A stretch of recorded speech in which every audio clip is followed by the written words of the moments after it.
Greetings, fellow investigators, and welcome to our video podcast, Into the Darkness, where my friends and I play the Call of Cthulhu role-playing game. I'm your host, Tom Rayleigh. Our scenario is entitled Intruders. It was written by Noah Lloyd and Matt Ryan, and is available on their website, Reckoning of the Dead. This is a one-shot, and we will refer to this one as version 2. So, without further delay, let's begin our journey into the darkness. There is a small island in the South Pacific called Smith's Island, named for an Australian sea captain, Jacob Smith, who discovered it in 1806. This island is volcanic and covered in tropical jungle, and it is thought that up until recently, no humans lived on the island prior to its discovery. There are no dangerous animals. In fact, the largest animal is the tiny Smith's parakeet. After Captain Smith came to the island, a small colony sprang up, but never really grew.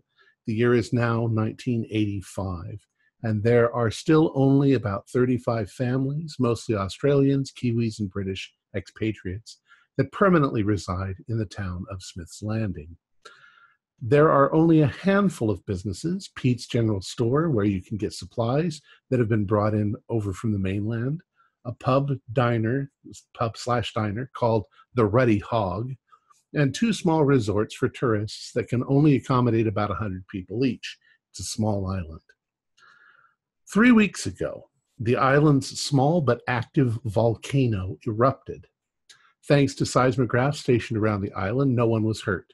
Lava was expelled, and fortunately it flowed in the opposite direction from the town. The only damage done in Smith's Landing was a few broken windows from the resulting sonic boom and earthquake. Almost all of the tourists left at that time. The residents returned, and shortly thereafter, a group of hikers observed a large structure on the far side of the island, uncovered by a landslide. They estimated that it was about 300 meters up the far side of the volcano. They told this to the local authorities, who then contacted your respective universities. You arrived via seaplane from Tonga a few hours ago. You settled in your rooms at the Paradise Resort and have gathered at the Ruddy Hog to make your plans. Take it away. So everybody, usually volcanoes don't have things buried in them. That's at least not in my experience. Tends to kind of go the other way. Sans, any idea what would be here? Well, not really sure. There wasn't really supposed to be a population on this island prior to Cook settling it. But yeah, wouldn't it be amazing if there was actually a lost civilization here? I mean, the island would be 1 million years old. With the right mineral structure in the soil, there could have easily been other things preserved from well prior to Smith coming here. You know, maybe a traveling tribe, or some sort of transient people from hundreds of years ago, 1,000 years ago. Yeah, but I gotta expect they'd have wood building something like that. I don't know. Dr. Sands, Dr. Mercury, do an intelligence roll.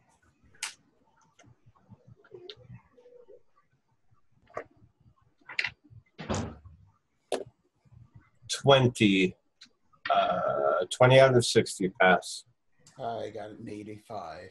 So. Okay. Well, it occurs to you, Dr. Sands, that according to what you understand about the island, there's nothing here that could have supported any kind of a civilization. There's no food. There's no, there's a few coconuts, but nothing like that. What about the wildlife? There's birds. There's no dangerous animals. There's insects. Well, if there's no dangerous animals, so does this island not have any sort of carnivores that would maybe none? None. So then it should be overpopulated with herbivores. Well, except that there aren't those either. There's just birds are about the largest thing there is. Okay. If there are any mice, they were brought here by the Europeans. the Australian. No natural predators. They would be all over the place. Right. So there's just not enough here to support any animals like that.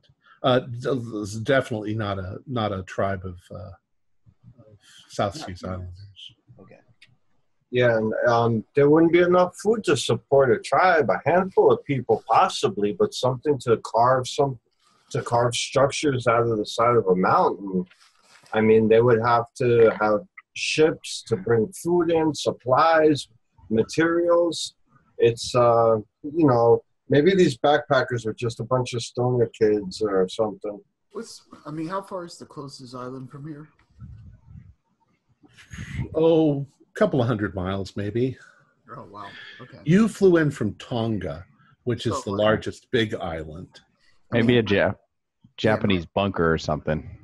Yeah, I was thinking that maybe, neighboring islands or something that was close by. Maybe they would, the islanders there would use this place as some sort of a ritual place or something like that, a religious place. But if there's nothing for hundreds of miles, then that's out of the picture. Who knows? And there's always crazy stories about things before man and all that, but I guess we'll find out. So I'm gonna go check out all the seismic stuff, make sure everything's good, and then we can head out if you guys want. I'll just get everything packed up for that. Make sure there's nothing coming to greet us. No extra vents opening up or anything like that. And I've got a 41 out of 70 on my volcanology to. Okay. On this island right now, there was a large eruption, not that large for this island. 3 weeks ago, the lava flowed down the backside of the volcano into the sea. There continues to be small temblors that shake the island, but they're very minor, like a 2 and a 3 on the Richter scale. Okay. This volcano, so from where we're at, how far away is it? Like, I guess we could see it, but like how close? Oh yeah, you can see it. The island, more or less, where you are, you're facing north to the sea in the town of Smith's Landing, and the island sort of curves around. If you turn around and look at the island, it curves around towards the right, and the other end of the island is the volcano. There is a trail, I don't know exact miles, but there is a trail that leads all the way around the perimeter of the island. People like to go on a hike. That hike takes about 5 hours total to go around the island. So it would take you about 2.5 hours to get to the place where the hikers said they could see something. What time of day is it now? We'll say it's morning. Okay. Don't most of these... Oh, I'm sorry. No, I was going to say, I was going to check the ocean around us. I had a strange dream, and I'm just looking to see if there's any sort of sharks swimming in and about the inlet. Of the, there are always the sea life here is plentiful, colorful. The ocean right near the beach is blue-green, tropical. The sands are white. Is it one of those inlets that it's clear, you can see sort of right down to the bottom? Oh, yeah. Yeah, actually where there is a small pier. The small pier accommodates boats coming in, mostly from rich people who want to stay at one of the resorts. As I say, that it's pretty exclusive. There are also a couple of seaplanes, which is how you arrived. And nothing attacked us on the way back. Okay, cool.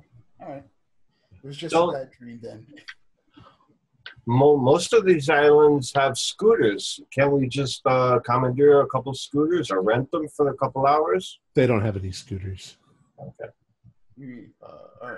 So, except for the few people who go on the little hiking trails, it's right there in Smith's Landing. You can literally walk to every house. There's about 35 houses. There's nobody on the island right now, though, right? No, there are. The most of the residents have come back. The tourists that were here left. Most of them left. A few of them stayed. And a few of them a week or so ago, which would be 2 weeks after the eruption, decided they wanted to walk around to the other side of the island and see the lava flows. Yeah. We could ask them about what they saw and the local people, and then see if they found anything of interest, and then get all packed up and head on out. I figure. Is there like a centralized like watering hole for people to congregate and socialize? Right, that's the Ruddy Hog. We're there now, but I want to go. This sounds exciting. But to answer those questions, from what you've understood, you were greeted by the mayor when you arrived, and he basically told you most of the local residents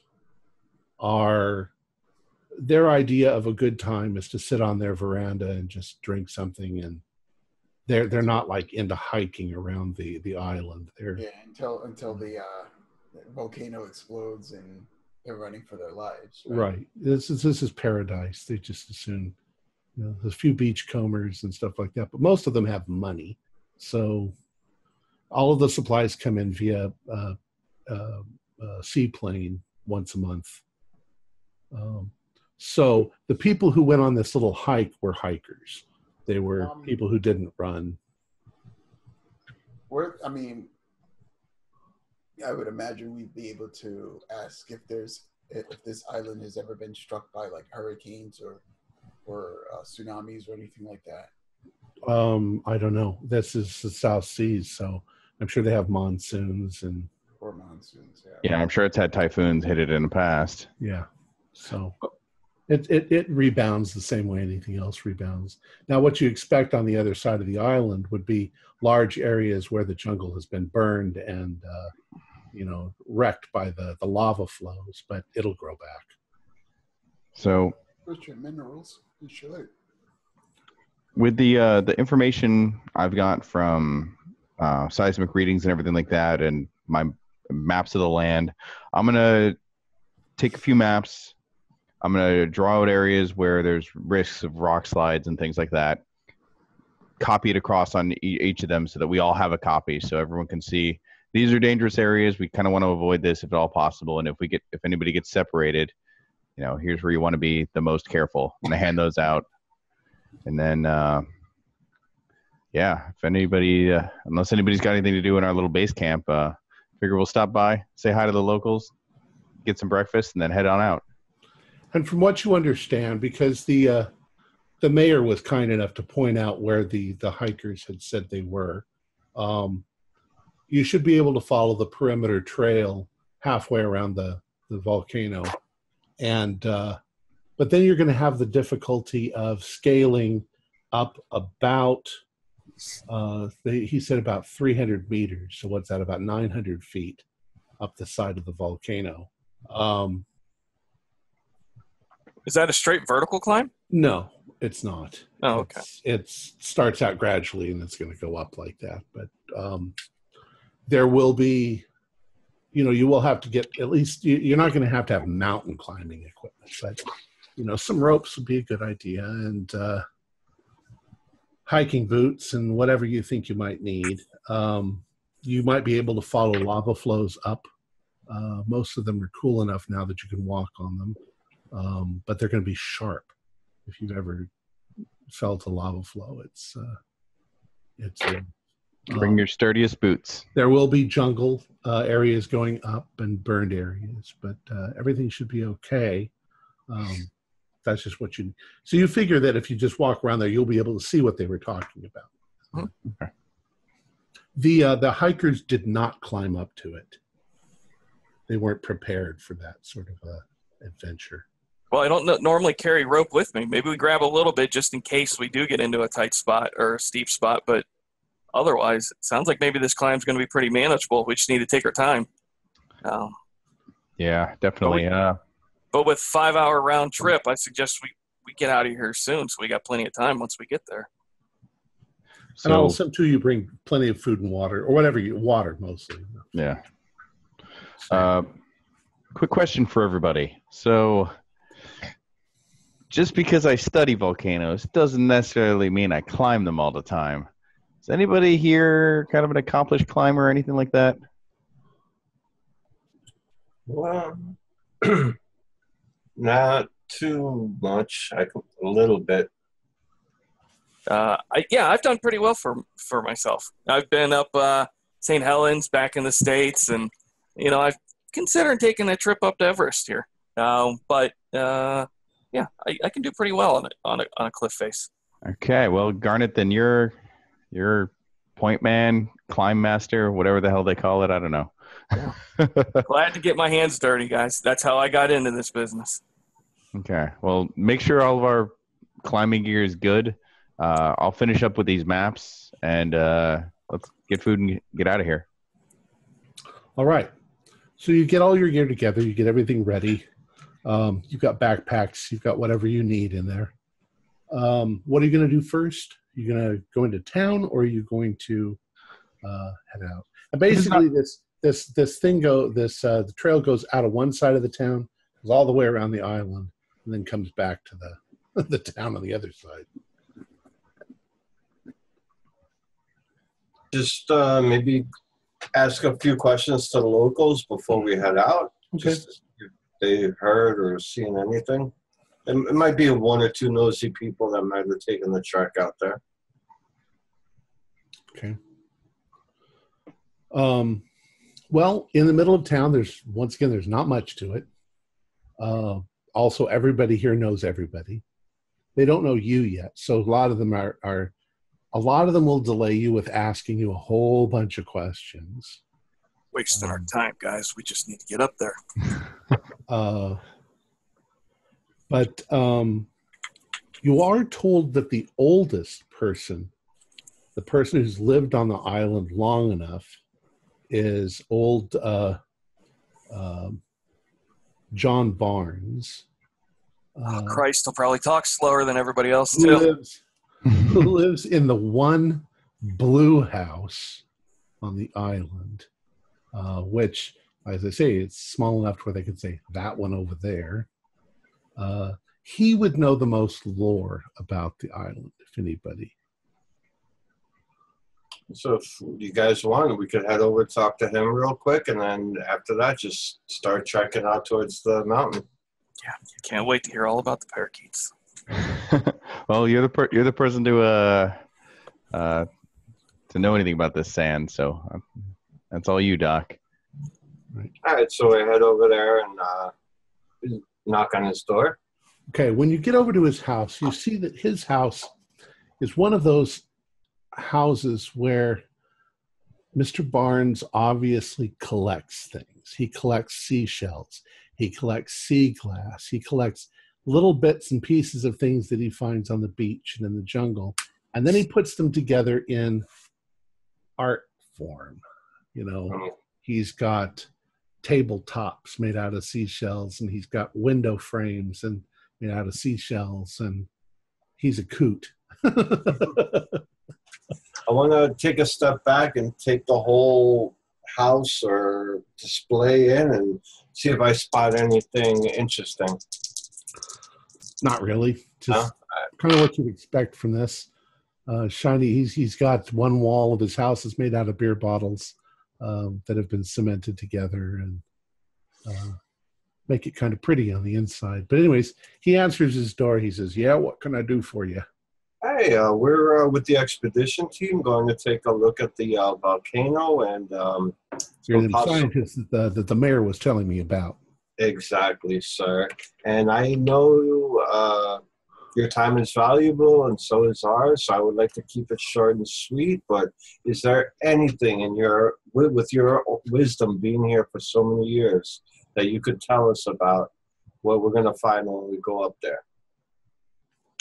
I don't know what you're going to find. There's nobody building stuff up on that volcano.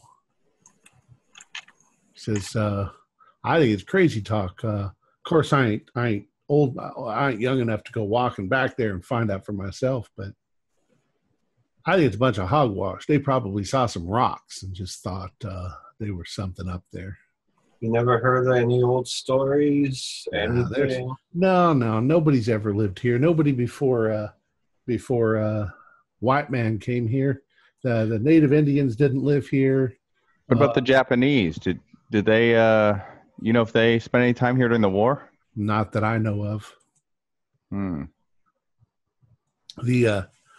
The Polynesian, I think in the Polynesian language, the name for this island is something like the hunting ground or the place of curses or some stupid name like that. But you know what? We've been living here. People have been living here for 180 years and no curses. The worst thing that happened was somebody got shot, about 10 years ago during a brawl at the bar over there at the pub. But other than that, I don't think anybody's ever done anything. A couple teenagers maybe writing some spray paint on things. Where the hell they got the spray paint? I don't have any. Haven't. But nah.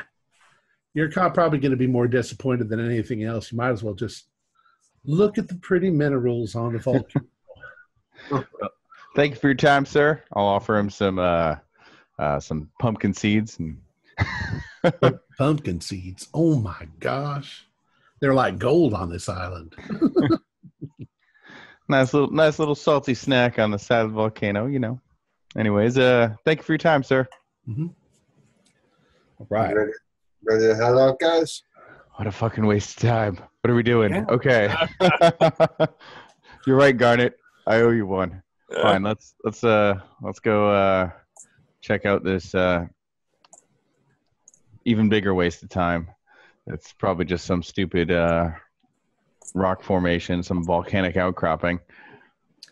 All right. So you start heading. You're going counterclockwise around the island, basically. You travel west a few miles, and the trail begins to rise. The volcano is now on your left-hand side, sloping up, and you can see places all up at the top of the volcano where things have been, plant life has been damaged and stuff like that from the recent explosion.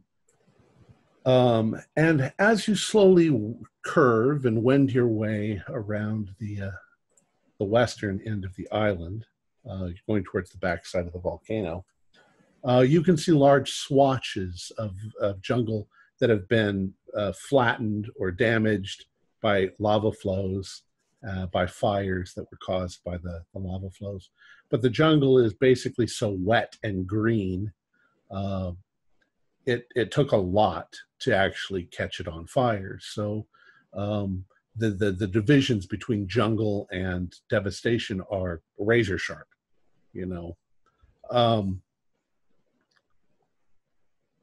And after you've traveled for about 2 hours, you start to, everybody do a spot hidden, because you all keep looking up towards the mountainside.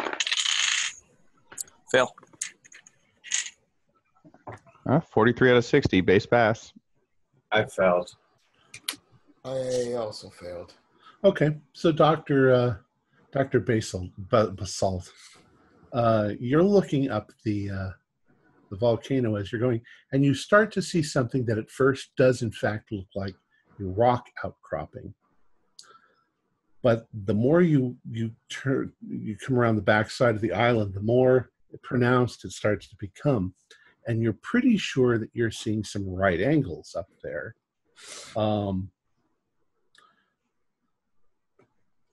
But they're weird. They aren't at angles that look like they should be habitable. They're not level. In other words, they're kind of angled, sticking up out of the rock. Imagine, if you would, like a house that's been tilted slightly sideways. There's also some odd multiple sort of angles going around, as if whatever the building was, it wasn't square. It was multi-sided. And you begin to think that you can see something sticking up out of it that looked like maybe a tower.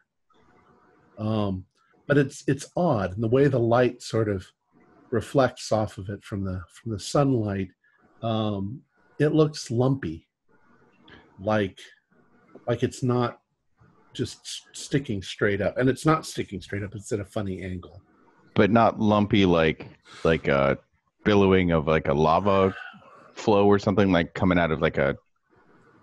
There's something that looks pipe? regular about the lumpiness. Okay. But it's quite a ways up there. It's another 600 feet above you, so you'll have to climb up there to see it closer. Okay, I'll kind of stop dead in my tracks, like staring up at it, pointing with the pumpkin seed. You guys see that up there? What do you see? Damn it! When I don't know he points it out, you can pretty much see it. I was hoping the old man was right. That's not a geological formation. Yeah. Garnet, that doesn't look like any kind of lava that I've seen. No. Any kind of, anything you can think that might be? Geologist. Go ahead and do a geologist roll. Sure. It's definitely not doesn't look like any kind of secret Japanese bunker or anything. Hard success on geology. Okay. You can tell when you look up at it that whatever it is was uncovered because the volcano caused somewhat of a landslide. Okay. And the landslide moved, the landslide tore away part of the jungle and so forth and exposed this thing. Yeah, it looks like when that earth shifted up there, it just kind of sliced right down and unveiled this. So whatever it was underneath. It was underneath dirt already.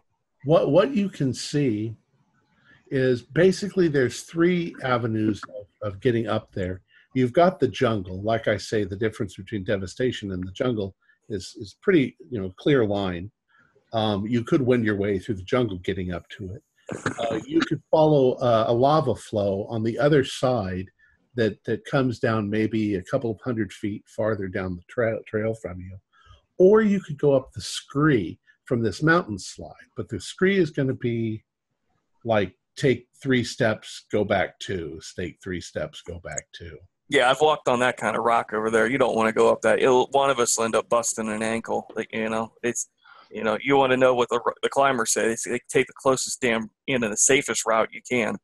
Don't go walking up stuff like that unless you're in dire need.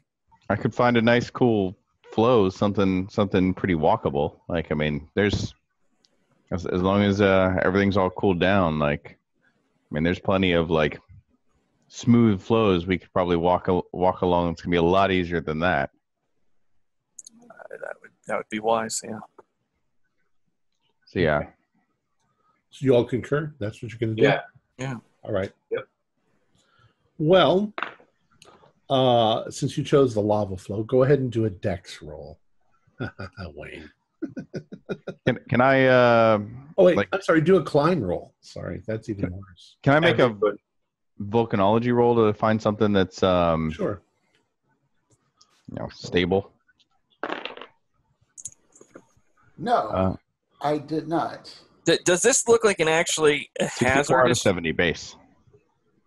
I got a 98. Oh, okay. Thanks, Tom. We'll get back to you in a minute. You had to say dex roll. You cursed me. Thank you. 24, I failed.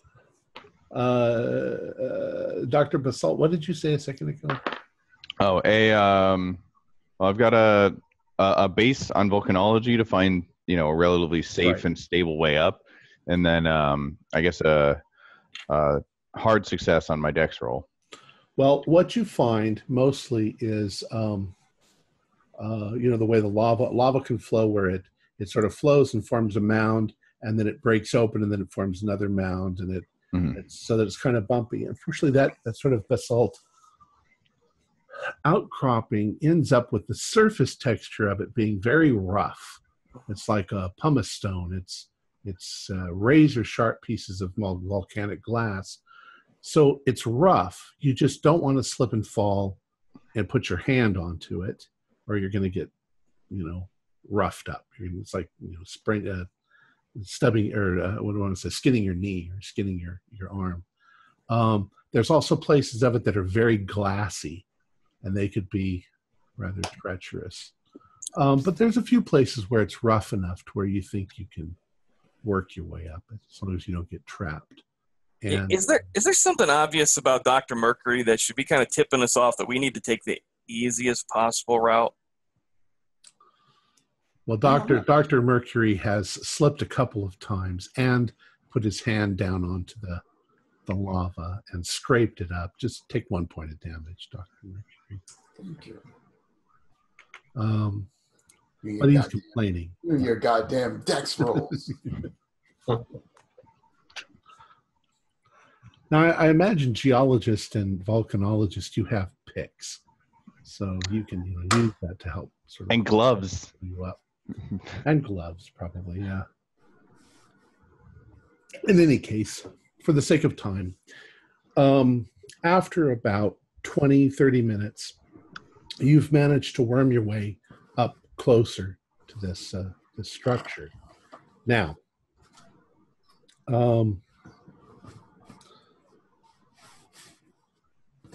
geologists and volcanologists once again do a roll for your professions. I'm sorry, what? For geology and for volcanology. 18 out of 70, hard success. I got a 61, so just a standard. Okay. Pass.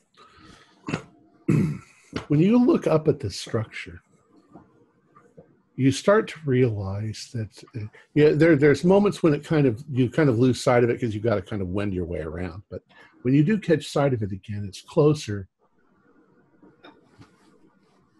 There are definitely angles to the structure, but you don't see any kind of block lines. There's no brick wall or block wall or stone wall. It's more or less to the eye smooth. It's the same color as basalt, but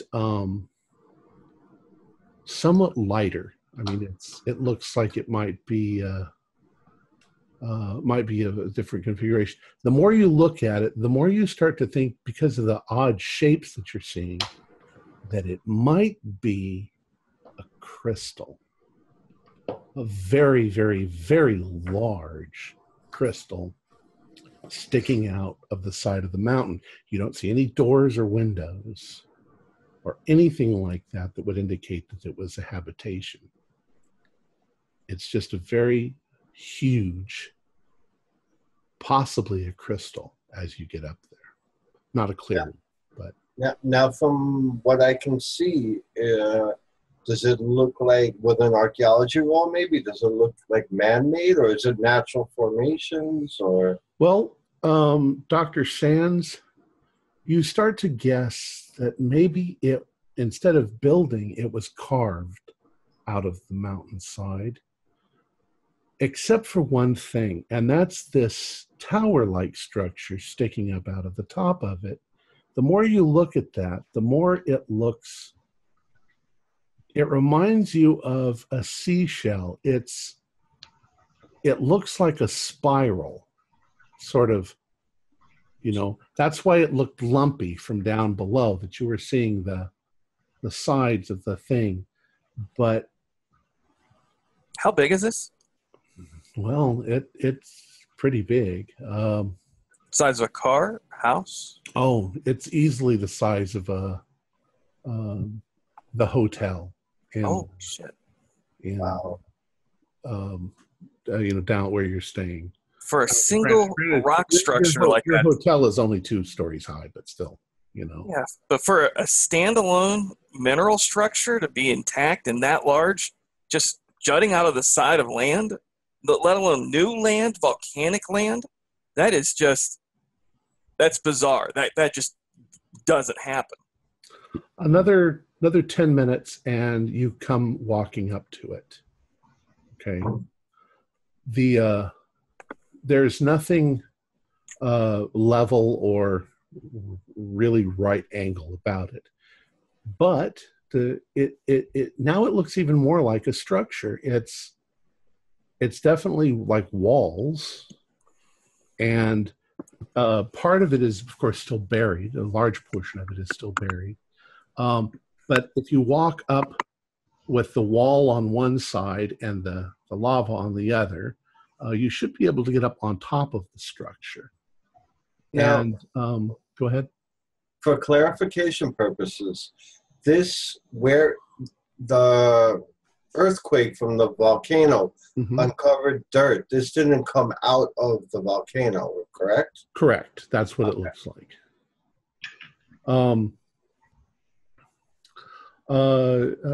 Dr. Garnett, go ahead and do a geology roll. A standard pass with a 64. Okay. As you're looking at this wall, as you're working your way up towards the top of it, the substance that the wall is made out of is definitely basalt. Oh. Okay. But the basalt of the volcano and pretty much all the basalt you'd ever find on this volcano is relatively new basalt. It's stuff that's come here within the last few thousand years at the most. The basalt of this structure looks like it's millions of years old. Older than the island could possibly be. This is old Earth basalt here. And that causes you some sanity. Go ahead and do a sanity roll. Gotcha. Holy shit, 99. Yeah. Go ahead and do that's a bad roll. 1d4. 1. Lucky. Okay. But yes. you're shaking. You're like, how can this be? A volcanologist. Go ahead and do a volcanologist. Do a volcanology roll. I actually failed mine. Okay. There seems something very odd about the texture and shape of this wall, but you guys are starting to get to the top of it, and after a few moments, you clear the top of it, and you're looking over. Dr. Sands and Dr. Mercury, do your respective roles, archaeology and anthropology. I want to look for any tool marks also. Finally, I got a 31. Oh, I think I passed. Hold on. Okay. Yes, 66 out of 70. Oh, sorry, Wayne. I'm sorry. I'm sorry. Okay. Dr. Sands, you said you were looking for tool marks? Mm-hmm. Correct. You keep looking for tool marks. You keep looking for cracks. You keep looking for ways that these blocks could be fit together. You don't find anything like that. And it suddenly dawns on you, although it doesn't make any sense at all, that two things. Some of these shapes, these angles and there's no curves, they can't be natural. There's no way they could be natural. At the same time, the only way you could construct them like this is if you had a way of slicing away the rock or melting the rock into the shape that you wanted. You could do it with cement because you could make a form and pour the cement in. But this would mean making a gigantic form and pouring liquid rock into it, which is impossible. So you can do a sanity roll too. Dr. Mercury, as you clear the top of this, you are now convinced that it is definitely a man-made structure, because this tower in the center that you come upon does seem to have windows towards the base of it and a door, which is just cut into it. Now, the door itself is not square. It's an odd angular sort of entrance. But it definitely looks like it's going in to this spiral structure, and that there is some sort of a ramp leading up and down from that structure. Mm-hmm. So it was perhaps carved out by man or something like that. Or something that's not man. I mean, Or, yeah, something else. yeah. And when I say carved, there's no evidence of any kind of chisels or carving or anything like that. It looks like if there are passages and ramps, they were all melted into the rock. I failed that sanity. I mean, I passed that sanity roll, but I took 1 point anyway. Okay. Should I roll sanity for this? Yeah. Now, the ground, once you step onto the structure, there is no part of the structure that is level. There are some that are a little closer to level than other spots.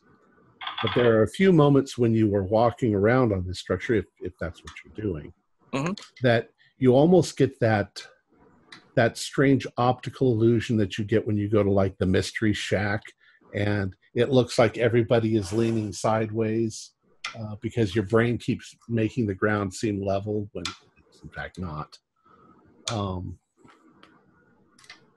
What do you guys want to do? I wanted to see if I can try and scratch just a little bit to see the density of the crystal. Not a big, just to see if I can get like a little tiny dust particle even to come off. I could do a Mohs hardness test for you. Oh, yeah, there you go. My scratch kit here. Yeah. Even better. Yeah. Okay.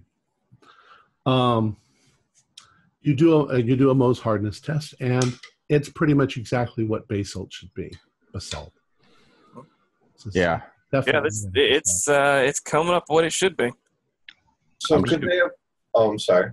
I was just going to whack off a chunk and take it as a sample. Okay. So you break off a piece of, we'll say a piece of edge.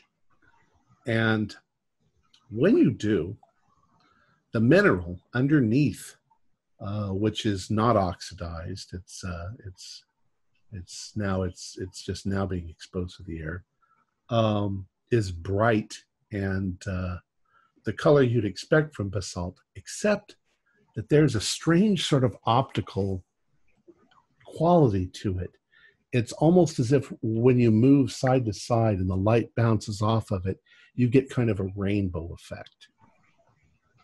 It changes color, as if the whole thing had some sort of crystalline structure inside of it that's causing that. Hey, Garnet, check this out. See anything like that? So it's different from iridescence, then? Kind of, it's iridescent, yeah. That it isn't what I would expect to find. This whole damn thing's pretty bizarre. I keep looking for the candid cameras, hiding in the bushes somewhere. Is anybody see an opening into this thing? Something this big. Is there? Is it a house? What is this? Well, as you look around, you do notice, as I say, there's an opening going into the tower structure, and around the edges, against like a flattened sort of angle going up like this, there's definitely an angular sort of hole, and you're not sure if it looks like two crystals grew together and sort of formed this hole, or if the hole was actually carved or melted. And it is about that big? No, it's big enough for a person to walk through. Oh. How far down into it can we see? Well, when you go over to it, if you go over to it, it definitely looks like a passage. Now it's angled downward and it's angled sideways a little. So going down it won't be like walking downstairs. It'd be like walking down a ramp, except that the ramp is tilted a little. So all of the angles are weird. Maybe we should get a rope and our flashlights ready and investigate this a little bit further. I should say that the angles are weird, but they're not non-mathematical. Are they steep? Some of them are, but there's definitely areas that aren't steep. Is there a place we can anchor off up here? That would be a little harder. You don't see anything small enough to wrap a rope around. There's no trees or anything, obviously. I'll just wedge a python into the ground, into the rock. Yeah. Yeah, we'll say you have brought pitons or something like that. Yeah. Okay. So you want to explore? You want to go down inside one of these things? Absolutely. As well, yeah. All right. All right. And you're going to are you going to tie yourselves off, or are you just going to have the rope there to grab if you need it? I assume you anchored it outside. I wasn't planning on tying off. I just wanted to have something to hold on to. To steady you. Okay. Well, you do find that you need that because, as I say, the floor is at an odd angle, and it gradually changes as you go. So eventually, as you go, the wall becomes more of a floor, and the floor becomes more of a wall. I mean, a wall. It's as if as you're walking, the thing is. It seems to be twisting. Right. Are you going to go up, or are you going to go down? Are you at the tower, or are you at just the hole in the structure? I thought we were at the hole. Okay. Hole in the side. Go down. All right. Now, I should also say that nothing here is clean. There are bits of dirt and dust and stuff everywhere, especially since there was a rock slide. Through rock all over the place. But the farther in you go, the less dirty it is and the more dusty it is. It's obviously old. And everything seems to indicate that it is the same millions of year old basalt that you'd expect. One large piece. Yeah. Yeah, it would seem that with multiple angles and odd sort of structures to it. But yeah, you can't seem to find a place where two rocks come together. So not like the Giant's Causeway where it's all pieces fitted together. Yeah, it's not like halite crystals that are all. Yeah.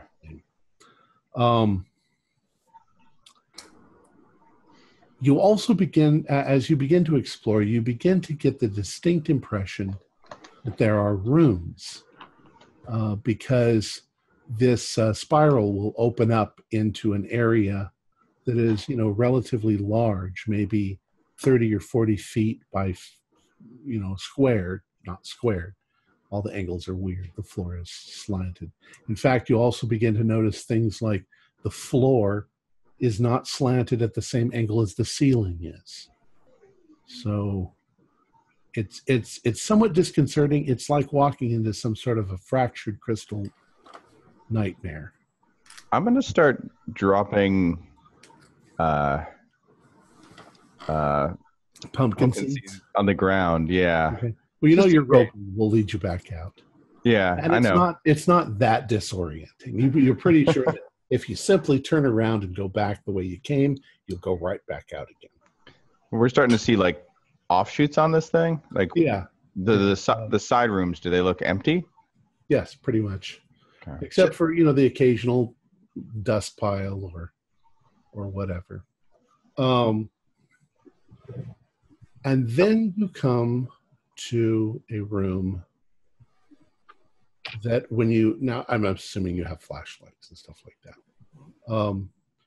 When you shine your light, you get hundreds of little flashes of light coming back at you from the room.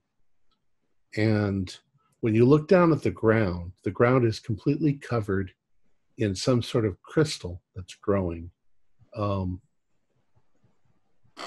the largest of these crystals is maybe about the size of a baseball. The smallest one, right down to what looks like microscopic. However, all of the crystals look like perfect little cubes. And there are a couple of minerals that look like that, but this doesn't look like that.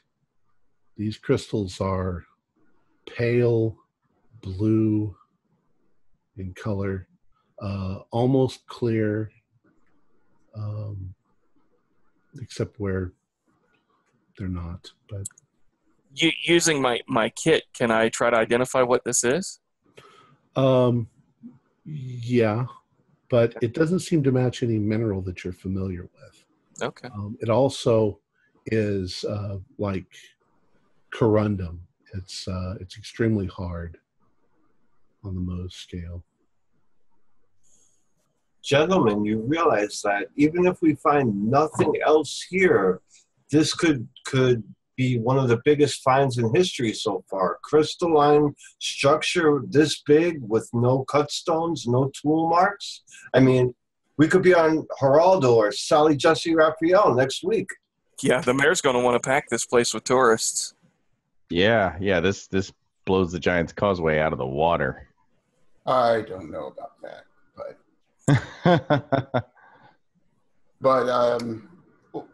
before we get ahead of ourselves, let's explore a bit more just to make sure that there is no danger lying further in. These things that are growing up, do they look like they're just sitting, or are they growing up out of the floor? They look like, it looks kind of like you're inside of a geode. Okay. So they're kind of growing. There are some of them, though, that are extremely delicately placed, and a touch would cause them simply to snap off. And yeah. And I'm going to oblige the the structure. I'm going to collect one as a sample. So you find one and you hit it with your little hammer. Do a luck roll. 30 out of 50. So okay. Base. So a good large chunk of this snaps off, like baseball size or so, snaps off of it too, and it makes a little tink sound that sort of echoes around the room when you do it. It's heavy. It's heavier than you expected. Feels like metal heavy, not like like almost lead heavy. Oh wow! I feel this, guys. This is not what I thought it was. Oh, it's very dense. Dr. Sands, did you bring a camera to? Yes, I did actually. This might be something really great to take a picture of, or get a few snapshots. It'll be hard to explain this without some visuals. I'd like you all to do a spot hidden roll. Okay. 97. 51 out of 60, base make. 23 out of, I believe it's 40. So it's not quite a hard, but. Standard success with a 25.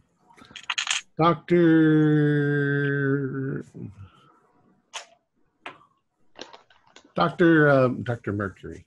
Mm-hmm. You are looking at, now I've got to tell you, these crystals growing like this, it's beautiful. It's stunningly beautiful. All right, but you're about to tell me something really bad, so out with it. Let me start off by telling you how beautiful it is, and you're about to die. You're looking at these crystals. You've got your flashlight, and you're shining them on them. And the way the light is reflecting off of them.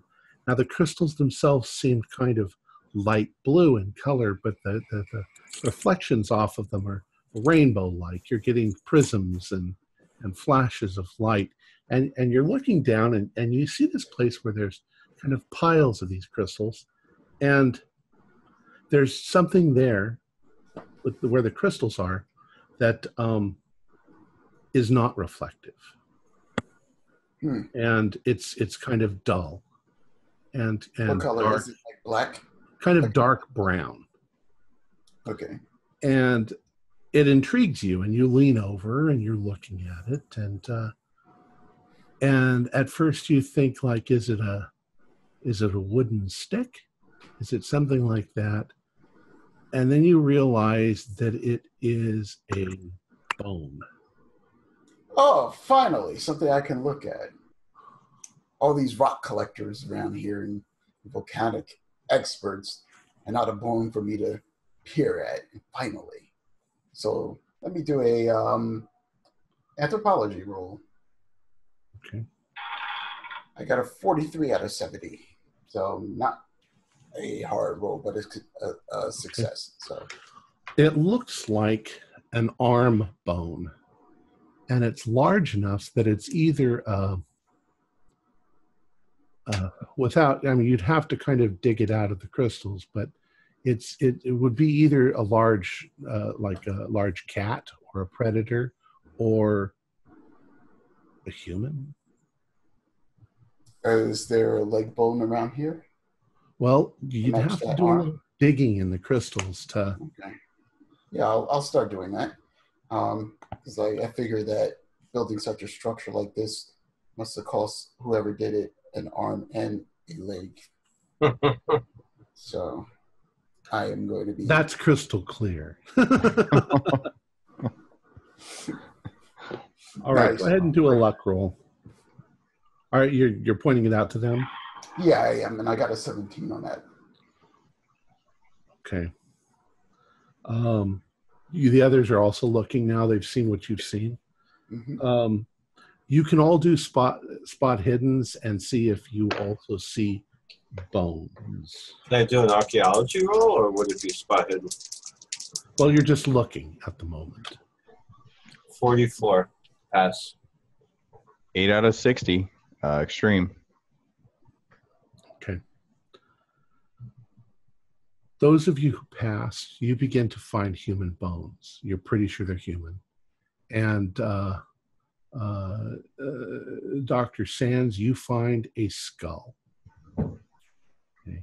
Now, these bones are very brown, very old, very light. Can I tell how old they are based on? Well, now you can do your anthropology and archaeology rolls. I got a 19 out of that. 19 out of 70. 50s. And that would be considered a hard, not quite an extreme. Pass. 57 out of 70. Dr. Sands, what did you say you got what was your score? 57 out of 70. Okay. And what was yours? A 19 out of 70. Wayne, Dr. Mercury, you pick up the skull and you look into it, and you begin to shake. The reason why is what you're holding in your hand is something closer to Homo erectus than Homo sapien. This is 1 million years old. Makes sense. And I will relay that to my colleagues here. I told you this was something amazing. Well, we're going to be famous. How old did you say that is, Dr. Mercury? Over 1 million or around 1 million? Around 1 million. You know, it's not inconceivable that before this place got buried in the land it was under, that it was inhabited. If folks actually could reach this land that far back. Yeah, that far back. Who knows? Land bridges and who knows what. Sure. Or just, again, people moving on the water. Who is it? The Maori tribe. You know, they were famously known for going from island to island with huge distances in between. Mm-hmm. Doctors Mercury and Sands, go ahead and do your respective roles. Archaeology. 51 out of 70. I failed that one. I got a 79 out of 70. Dr. Sands, you point out immediately that, yeah, there were no humans a million years ago that could have done anything like that. This is before the Stone Age. Yeah. So they wouldn't have even been able to create the structure from what we know. This is pre-Neolithic. You had them, and then you had Cro-Magnon, and then you finally have Homo sapien. So at best, they had a club was their highest technology. I don't think they had a club. Not even? Okay. Wow. Oh, looks like maybe somebody more recent. Unless it was aliens. Unless everybody is wrong about what humans were able to do. That would be earth-shattering. Yeah, well, that can definitely be possible.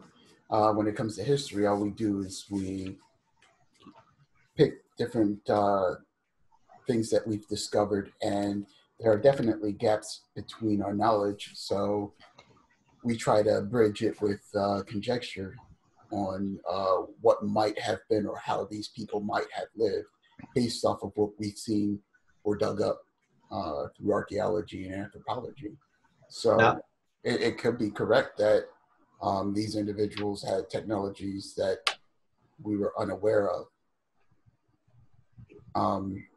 I mean, the logical step is if they had advanced technologies, more advanced than Homo sapiens, then why aren't they around and why are we around? I take out the 35 millimeter camera. I said we have to get this on record. We have to have proof that we're here. You want me to take the picture with you two in it? Yeah, we'll all take pictures with all of us in it. We have to commemorate this. This is our golden ticket, boys. This is something we've all been waiting for our whole life. I hand you the camera. Now, something weird happens when you take your photos. Of course, you're using a flash. Mm-hmm. And whoever is taking the picture at any given time is pretty sure that the picture's not going to come out. Because every time the flash goes off, everything in the room reflects the light straight back at you. And you get a blinding flash of light. Because of all the crystals. Looking through the viewfinder. So things were pretty dusty for a while. Are these crystals pretty clean then? Pretty clean. I mean, they're not clean. They're still dust, but there's enough of them sticking up out of the dust that, and the walls tend to be very reflective when you hit them with the light. Dr. Bazal, is there anything about volcanoes or off-gassing or anything like that would suggest this room could stay that clean to be that reflective? Or is there something that would come out of that gas that would even polish the walls? Possibly. I mean, a good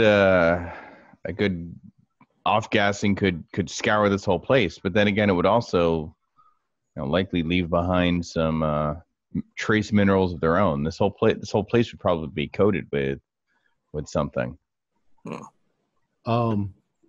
Dr. Basalt, do a volcanology roll. 15 out of 70. It's also possible that any volcanic earthquake would just shake the dust off of everything. So yeah. I mean, that's why there's a lot of dust on the ground, but some structures that are perpendicular or whatever have been shaken clean, I might say. That's possible. What do you guys do now? Well, let's go further. Yeah, see what we can find. How are we doing on rope? You've probably reached the end of that rope. But you haven't encountered anything. That's just one of our cords of rope, right? We can tie it off. That's fine. It's there's really not any place to tie it off, but you've really encountered nothing so steep that you couldn't walk it or navigate it. A climber would know how to splice the ropes together. so we could just go, basically butt splice the ropes together. And I won't fight you on it. That's fine. You can do that. Okay. So you begin to move on, and you find a number of other rooms where you find piles of these crystals and piles of bones. They're always. I'm sorry. You had a question? No, I was just going to say the bones are always in the piles of crystal. Yeah, but it's not like the crystals are growing on the bones. It's just like they've been there for a long time. All right. You continue exploring. You explore for another half an hour. Do you guys continue to stick together, or do you guys want to split up, or do you guys want to do anything else? Was that a hint from the GM that I'd like you to know? That I can kill you off all individually? No. All right. You eventually wend your way into a rather large room. And it's a strange room because it's kind of, I guess maybe it's more of a corridor than anything else. It's like a torus. So there's almost a roundness to the angles going around the outside of it, but there's also a chunk in the middle of the room that's very similar. It's chunky and it's angular, but you can walk around the thing in the middle. And as you enter it and you begin to walk around, you notice there is an extremely large chunk of crystal. And it is embedded in the wall, and the flat surface of the crystal sort of sticks out of the rock, the wall, at an odd angle. But it's flat. And it's still this pale blue color. Same as the little ones? Right. Same. But it almost looks like a window. Okay? Except that there's nothing on the other side. You're just seeing, you can see your reflection in this clear crystal. It's perfectly smooth. And I would like you to all do a spot hidden. I feel that one. 28, hard success. Extreme success, up 5. I failed. Okay. Dr. Garnet, you are very interested in what this crystalline substance is. You've got some samples from the other rooms, and you've come up close to this thing, and you are trying to see how far into the crystal. Is the crystal just a slice that's been placed against the wall, or can you see the wall inside of it? You know what I'm saying? But you don't see anything like that. It looks like the crystal is deep. It goes in. Beyond where you'd see the start of the basalt around it. Right. Like I say, it's almost like a window, but a big, thick window. And you can see your reflection. You can see the reflection of the other guys standing there. And you notice something odd. It almost gives you the weird illusion as if you're looking into another room. You're looking into a room where 5 of you are standing, and it's that just like you're looking into any mirror, except that in your reflection, there are symbols on the wall behind you. And they're not symbols like letters. They're odd. They're lines and curves. And it almost looks like some sort of a geometric formula is being worked out. It also doesn't look dusty. in the reflection room, but it's dusty here. There are no crystals on the floor in the dusty room, but there are some crystals here. And yet you guys are there and you guys are here. It's us. And you don't understand how you're seeing this. Because when you look at the wall behind you, there's nothing there.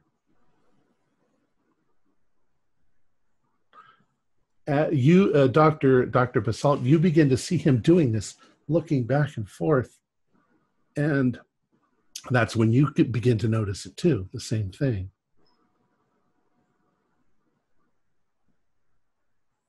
Oh, sorry. I'm gonna shine a light on the back wall. Okay.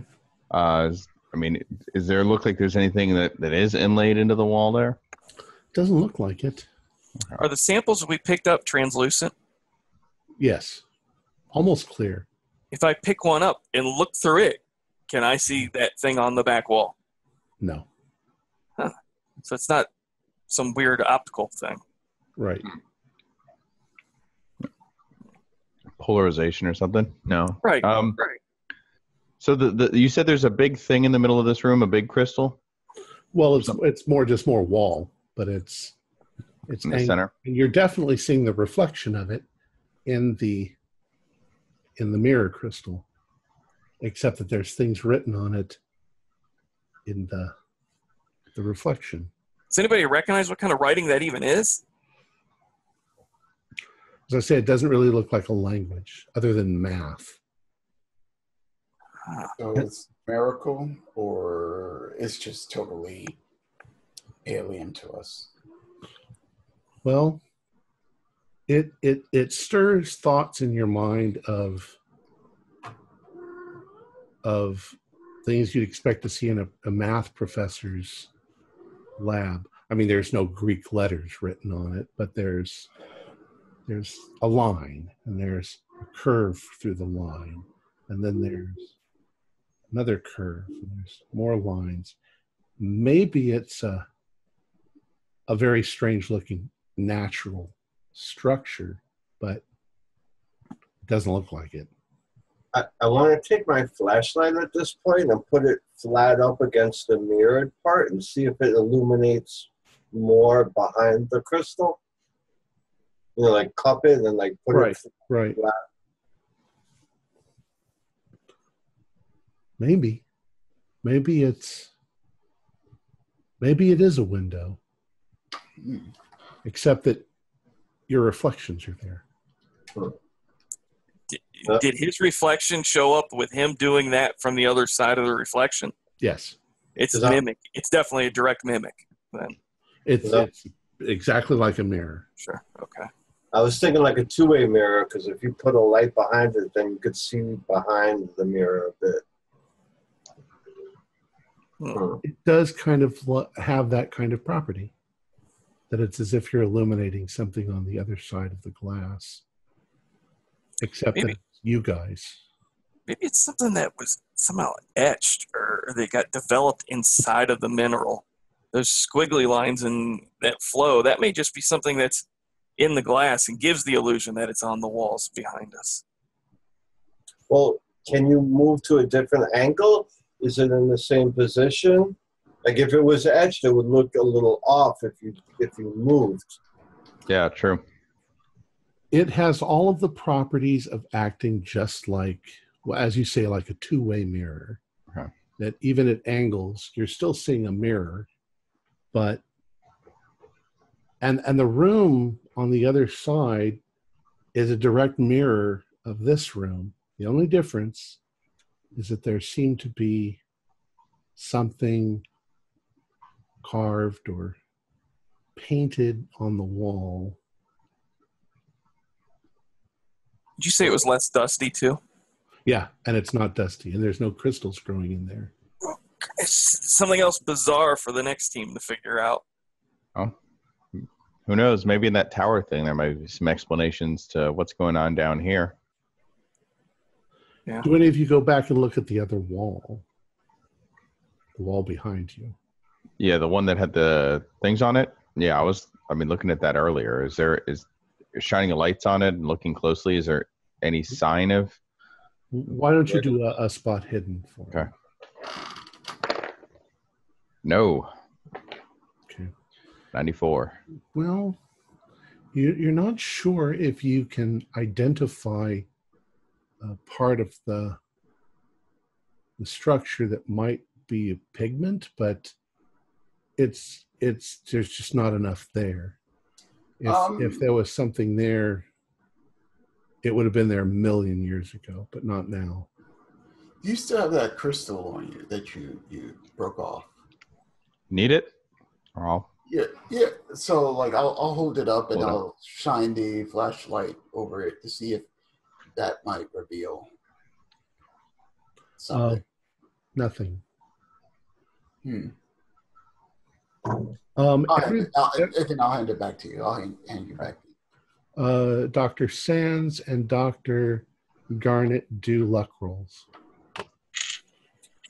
34 out of 50. I passed. I failed. Okay. Dr. Garnet, as you're... I failed. Yes. Okay. As Dr. Mercury is shining his light through this crystal and trying to see if he can see something, and you're all sort of looking that direction. Out of the corner of your eye, Dr. Garnet, you see something, a shadow that seemed to move in the mirror. You don't know if it was an optical illusion or not, but when you turned to look, there was nothing there. Anybody see one of the birds get down here? No, I don't hear anything. It would make noise. You didn't hear any noise. I could have sworn I just saw something cast a shadow or move. Probably trick on the light when reflecting through the crystal. That's very likely. Yeah. Well, looks like we're at the end of the line here. Let's go check out that structure up top and see what we can find. Well, actually, you're not at the end of the line, but oh, we're not. Oh, looks like there's some, I guess you'd call them antechambers to this room as well. Let's check them out then. I thought we were at the end of that section too. All right. All right. As you walk into one of those, you all see something ahead of you move, and it causes you all to jump. Problem is that when you shine your flashlight forward, it reflects against the walls rather brightly, and whatever it is that you see move sort of jumps all as well. Do a sanity roll.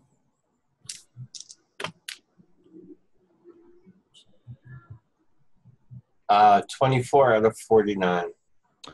65 out of 60. I fail. I fail. 49 out of 69. I passed that one. Okay. Those of you who passed, no damage. And you just sort of grab each other. Those of you who failed take 1 point of sanity damage, and you both yell out, "Ah!" Okay. But you realize that what you're looking at is your own reflections in another mirror, very much like the one from the other room. Not the same shape, not the same size, but about the same size, about the same shape, but once again embedded in the wall. Oh, holy shit. I just scared me so bad. I think I'm going to have a heart attack. Oh my God. Oh. You scared us when you yelled. How many of these damn rooms are there? I'm going to look out into the main room and kind of look around and count it up, see how many side rooms there are. Looks like there might be 3 others. What are the other three of you doing? I want to see if you could see the symbols, if there's symbols behind us again in the mirror. Okay. So you're going to go up to the mirror and look inside of it and see if you can see the same thing. How Correct. about Frederick and Dr. Garnett. Dr. Frederick and Dr. Garnett. Yeah, I want to go with Dr. Sands. That I'm definitely curious about the same thing. It's got a similar effect. Same here. Okay. So, Dr. Basalt, you've sort of walked a little in the other direction. Just take a look around. Yeah, I'm just going to go look in the other three and see if I see anything, if it's more the same. The other three of you. You walk up to this mirror, and it's the same. You're seeing into another room. No dust in that other room. Mm-hmm. Odd angles. Reflections of the ones behind you. You see your own reflections. And you can see Dr. Basalt a little bit behind you, facing the other direction. And something moves in the shadows behind you. And you can't really see it clearly because it's dark back there. But it's some sort of an animal. It's maybe 3 feet high. It's crawling on all fours, but there's more than 4. Is the thing shaggy? Is the thing... It's definitely behind you and heading for Dr. Basalt. I'm going to look around and look real quick to see. I'm going to assume that you probably all do that because you want somebody behind you. Dr. B! There is nothing there. What? What? Okay. Now that we're looking, there's nothing there, though. I just stick close, man. I don't know. This is getting weird. I'm just going to check the other things, see if we got more of the same down here, and then, if this is all that's down here, we'll go check topside.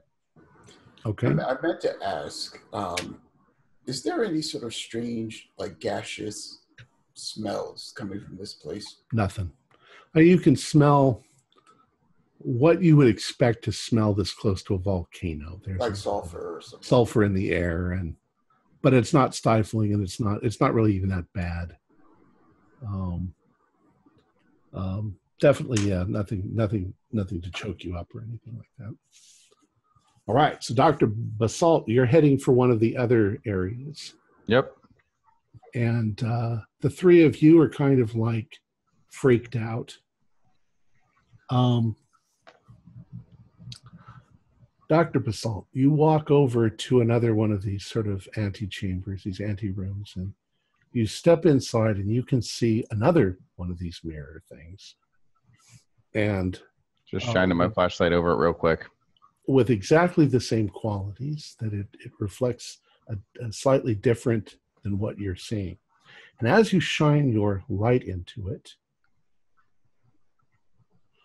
I'm going to have you do a sanity roll, because what you see step out of the shadows inside the mirror is the most hideous abomination of things that you can imagine. It's about 3 feet high, crawling on its feet, but it looks like they maybe have 8 or 9 or maybe 10 feet. They're sinewy, they're blood red. The thing is walking across the floor. Its feet don't even make sense. Some of them are big, some of them are small. The overall shape of the thing is almost like a Great Dane, about that size, and there is some sort of a head structure on it with a long, pointy snout with snaggle teeth all over it and multiple eyes on its head. And it sees you and immediately leaps forward and puts its claw things against the crystal on the other side. and begins to act like it's trying to get at you. There is nothing in the room with you, though, when you look around in horror. You can do a... Did you do, Pastor? Yeah, 15 out of 59. I still want you to do a 1d4. Okay. Yeah, that's fair. That's fair. 3. Okay. All right. And you yell out in terror. And the rest of you hear him suddenly yell out in terror. Shit! Fuck! Guys! Oh my god! Oh my god! Oh my god! They are windows. There's something behind them, man. All right. So Dr. Sands, you run over there. Make sure he's okay. Dr. Garnett and Dr. Mercury? Absolutely. All right. You run over there. Now, as you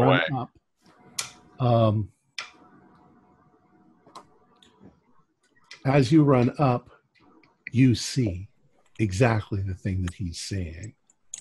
It's like you're in a zoo and the tiger wants to get at you. And you can all do sanity rolls. 27 out of 49, so 1d4. Okay. Yeah. 4. 26. It's a pass. Do I still take a minimum? 27 is a pass. Yeah. You all take 1d4. I took 4 points. This thing actually, there's parts of this thing that are luminescent. There's parts of this thing that seem to defy the physics that you understand. It's definitely alive, whatever it is, and it sees you, and you hear absolutely nothing. It's dead silent, but the thing looks like it rears its head back, and it seems to be belching out the sound. You can't hear it. It looks like a dog barking on the other side. And as it does, you see 2 more of these things appear in the background running towards you, but they look like they're running towards you from back here in the reflection. Only they're obviously not. There's nothing in the room with you. What do you do? I take out my little digging shovel, like the archaeologist's trowel. Just having them now, just out of fear and ignorance, just to have something in my hand. Yeah. Reaching for the my little pickaxe. Okay. The things now begin to move back and forth like predators staring at you. And then one of them does something very strange. The others move away from it, and it moves into the center of the ground. And using one of its long hooked claws, it rips into the ground, and you see the ground literally melting where it rips. It rips a straight line, and it makes a curve, and then it makes another line, and another curve. And then it looks like it's diving forward, and it slips into the angle of the line and disappears, and the other 2 follow after it. Okay. I'm really not feeling everybody. Well. Yeah, I'm really not feeling well. I think we should just head back and compare notes for a while. Yeah, I was about Get the hell out of here. That was like intelligence. It wasn't just an animalistic movement. That was like intelligence. No, that wasn't bestial. Yeah. Let's get them out of here. And as you say that and begin to turn, the ground shakes. Yep. Now I'm going to hurry it. And no, I don't need a dex roll. All right. Just run. It takes you about 10 minutes to get out of the structure, back the way you came. And there are a few more shakes as you're going. Geologist and volcanologist, you think maybe around a 3.2. Has the position of this piece of basalt on the volcano, or on the side here, has it shifted? No. Yeah, but it could. Maybe. All right. So you get up onto the top of the structure, and you begin to make your way to the edge to get back off where you came up. And everybody do a spot hidden for me. 12. 16. That is a hard success. Okay. 35 regular. Extreme. 65. No. Okay. Those of you who made the extreme or the hard success are better. As you're moving across the structure, you notice a place on one of the walls that's at an odd angle. You suddenly notice a red hot line appear like that. And when it does, you get about a 4.0 earthquake. Wow. I'm gonna roll sanity. You can roll sanity. I passed, but I'm still taking one. All right. I'm shook right now. All right. So you run across to the edge, to the jungle side, to the lava side, to try to get down. And just as you're about to clear the edge, you see on the wall where the other line appeared, and they seem to be molten. These lines. In the this is happening on the wall of the structure of the building, Right. And back behind you. And once again, the ground shakes. And Dr. Basalt, you notice smoke coming out the top of the volcano. This could be an eruption. This is bad. We should not be on this volcano much longer, unless we want to join that burned out mountainside down there. Okay.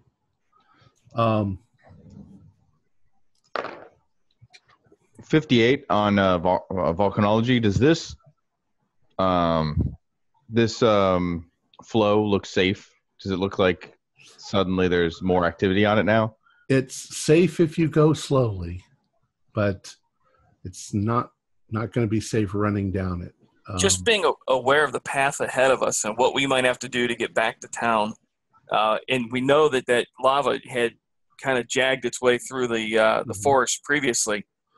Does it look like there is a traversable beach that we might be able to follow around the perimeter of the island to be able to perhaps seek refuge in water if we need to?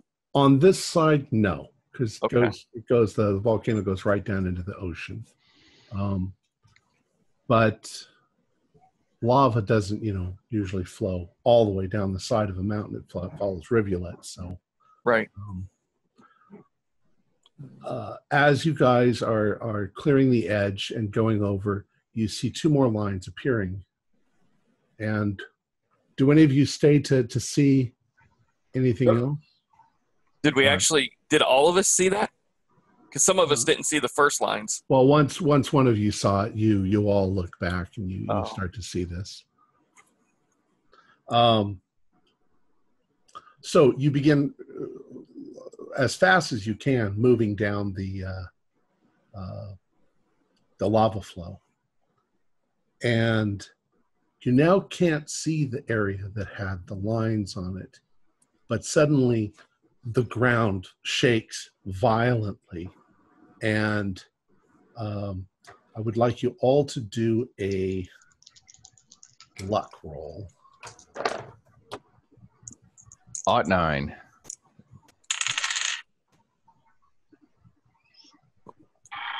So it's a extreme success for me. Okay. Just a regular pass. I got 49 out of 50. Okay. And you said luck, right? Yeah. No. All right. 16. All right. 6 out of 29. Well, it makes sense. It makes sense that Dr. Garnett and Dr. Basalt kind of know what's coming, and they act accordingly. They cover their ears because the top of the mountain blasts into the sky. you're almost knocked off of your feet by the ground shaking, and the sonic boom hits you, pretty much deafening, at least temporarily, Dr. Sands and Dr. Mercury. Dr. Basalt and Dr. Garnet, you can still hear, but your ears are ringing. Okay. You continue down the hill, and as you do, let's do a spot hidden for see if anybody looks back. 37, base success. 96. 97. 28. Pass. So those of you who look back, coming up and over the rock wall that you guys climbed up to, you see the thing in real life. First, there's one of them, and then there are two more. And at the same time, you see lava blasting out the top of the volcano. And the things look like dogs sniffing the air to see where you are. And they see where you are. And they start leaping down the hill towards you.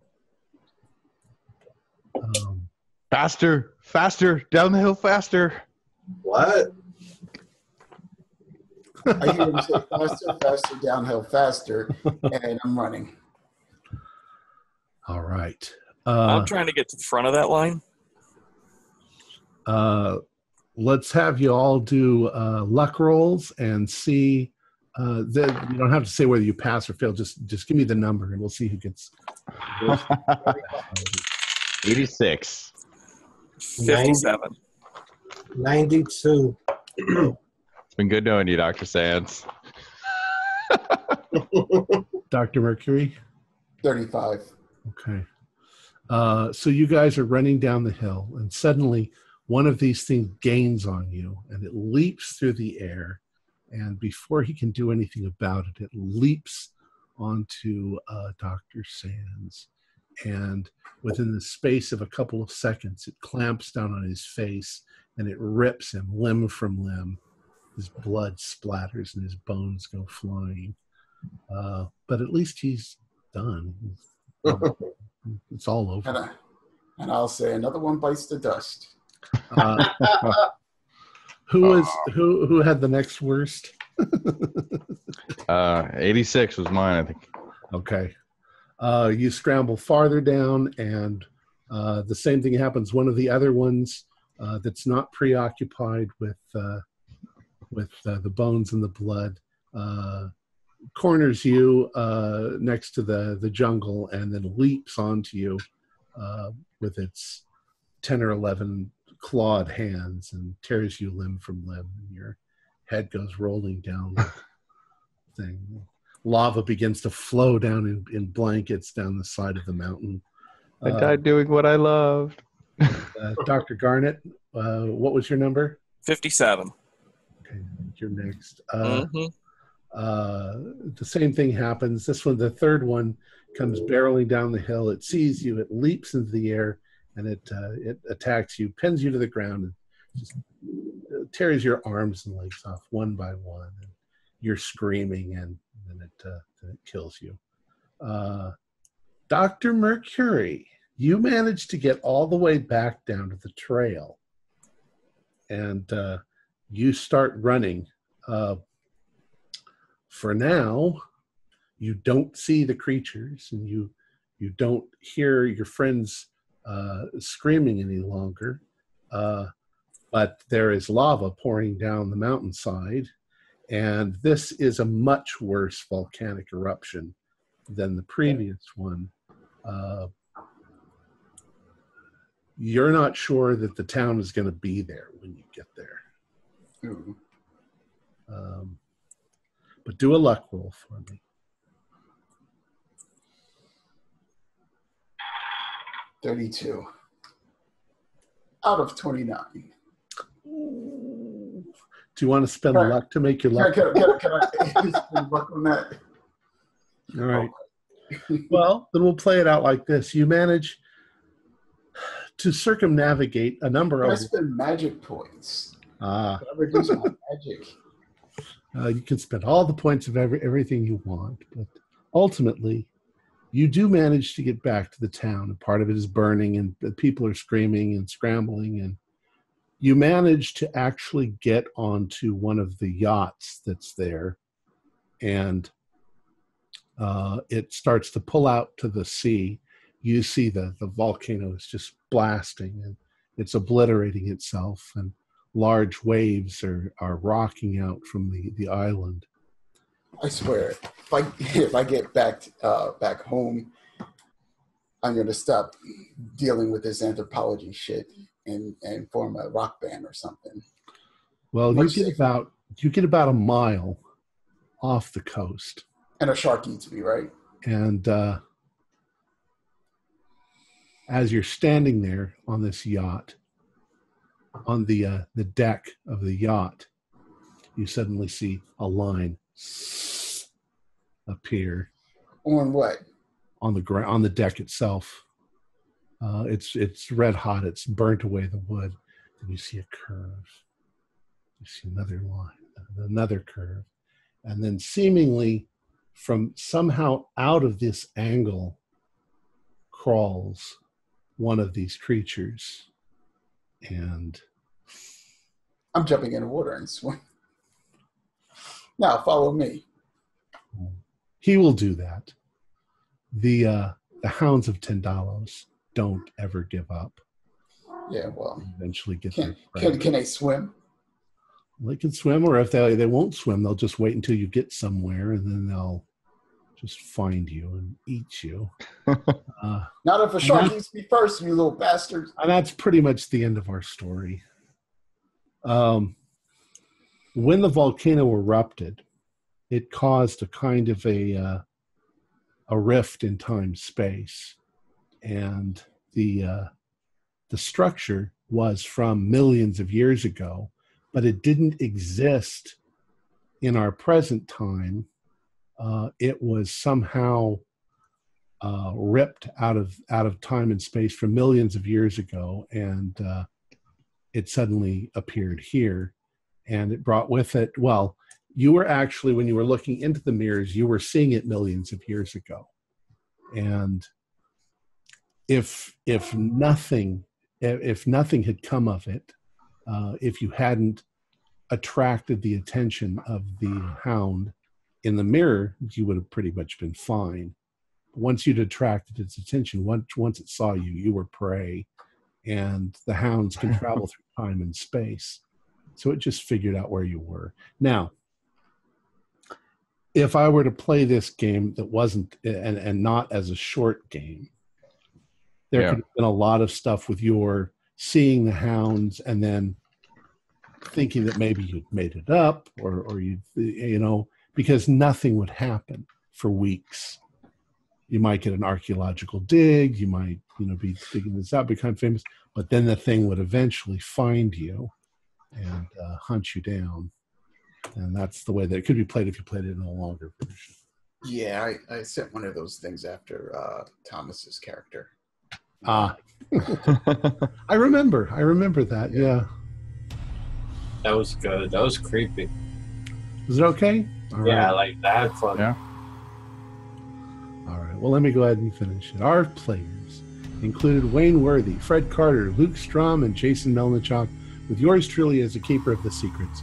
We're currently producing 4 shows a week with music and sound effects added in post-production in order to create a richer listener experience. We provide audio-only versions of our shows free for you to download from Podbean or iTunes. If you'd like to become a patron, visit our Patreon account. Just $1 or $2 a month helps us a lot. Like, share, and subscribe to our channel for updates on our latest shows, and leave us some comments. We like reading them. This is Tom Rayleigh, together with all the members of our gaming club, inviting you to journey with us once again into the darkness for another adventure into the universe of H.P. Lovecraft and the Call of Cthulhu role-playing game.